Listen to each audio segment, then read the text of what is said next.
For more, we're joined by John Pitney. He's a political science professor at Claremont McKenna College, and he joins us from La Crescenta, California. Thank you for being on the program.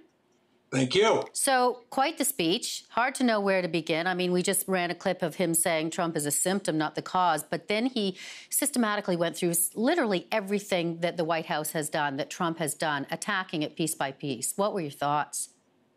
Well, one, it's likely to be a benefit to Democrats. Donald Trump has an approval rating about 43%, whereas Barack Obama currently enjoys an approval rating of 63%. Yeah. It's not so much just about changing minds, but about mobilizing Democratic support. Democrats sometimes have trouble turning out their supporters in a midterm election. And this is about making sure that they get out and vote, they work for Democratic candidates, and contribute to Democratic candidates. And in that respect, this speech was probably very successful. Yeah, and it literally was a call to action for people to get out and vote. And it's also the beginning of Barack Obama going out on, I guess, a number of rallies to support the Democrats in the lead up to the midterms.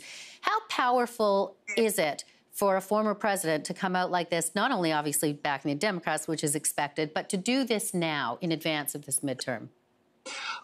This is going to work to the Democrats' advantage. They are going to respond to his message. He is going to energize Democrats who have been hoping for months that President Obama would finally speak out and directly take on President Trump, which is what he is doing now.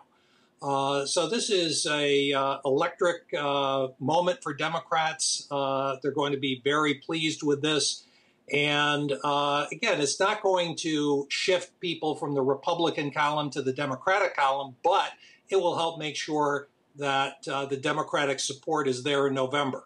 It's interesting in terms of, going after Trump and his policies, and he mentioned tax loopholes and climate change and a number of other deregulation of the financial markets. But then he turned, John, I wanted to get your thoughts on the fact that he said, well, wait a second, things were okay when I was there. That's right. And he made a point of emphasizing that the economic news that the Republicans are touting is actually his accomplishment. And he has some facts to back that up. The unemployment numbers were released this morning, very good numbers, but as he correctly pointed out, unemployment has been dropping in the United States for many years. Same with the stock market. The stock market rally began under the Obama administration. So this is a way of him trying to take away what the Republicans regard as their strong suit, and that is the state of the economy. It seemed to be an interesting mix of, darkness and yet optimism. He talked about, the political darkness that people are living in, and he also said there's no checks and balances that exist anymore. And then he went on to say he still has hope. That's right. And this is something that's very consistent with his rhetorical style, being tough on political opponents, but offering a message of hope. Hope, of course, was the catchword of the 2008 campaign. And by appealing to checks and balances, he's framing this as a constitutional choice, a way of ensuring that Congress can serve as an effective check on the president. And that's a message that's very appealing in a midterm election to the out party.